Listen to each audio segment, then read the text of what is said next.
Title चालाक बंदर। एक समय की बात है, एक जंगल में एक चालाक बंदर रहता था। उसका नाम था मुन्ना। मुन्ना बहुत ही तेज और होशियार था। वो दूसरे जानवरों को उल्लू बनाता और उनसे अपना फायदा उठाता था। एक दिन मुन्ना ने देखा कि जंगल में एक प्यारा सा फल पेड़ पर लगा हुआ है।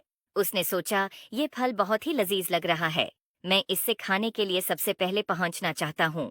लेकिन मुन्ना को पता था कि दूसरे जानवर भी उस फल को खाने के लिए तरास रहे होंगे। इसलिए उसने एक चालाकी सोची।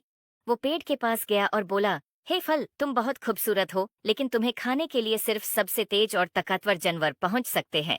मैं तो चालाक बंदर हूँ, लेकिन मुझे भी तुम्हें खाने के लिए कुछ प्रूफ चाहिए। फल ने कहा, मुन्ना, मैं तो सिर्फ एक फल हूँ, प्रूफ कैसे दूंगी? मुन्ना ने कहा, ठीक है, मैं तुम्हें एक सवाल पूछता हूँ। अगर तुम सही जवाब दोगे तो मैं तुम्हें खाने के लिए छोड़ दूंगा। फल ने तैयार होकर कहा, पूछो मुन्ना, मैं जवाब देने की कोशिश करूंगी। मुन्ना ने सवाल पूछा, बताओ, जंगल में सबसे तेज कौन भगता है?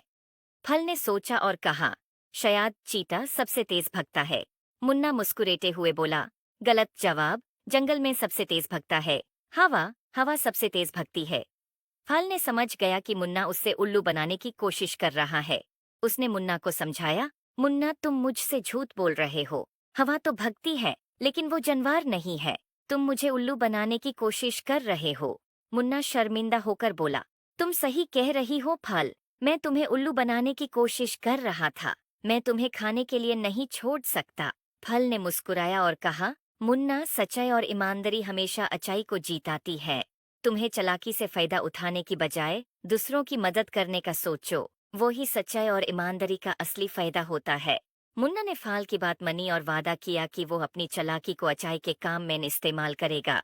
उसने दूसरे जानवरों की मदद करना शुरू किया और जंगल में दोस्ती और सहयोग का माहौल बनाया। इस तरह मुन्ना ने समझा कि चालाकी से सिर्फ अपना फायदा उठाना गलत है। सच्चाई और ईमानदारी से ही असली खुशी और सम्मान मिलता है। याद रखो, सच्चाई और ईमानदारी हमेशा अच्छाई को जीताती है। I hope you like it. Please like and subscribe my YouTube channel.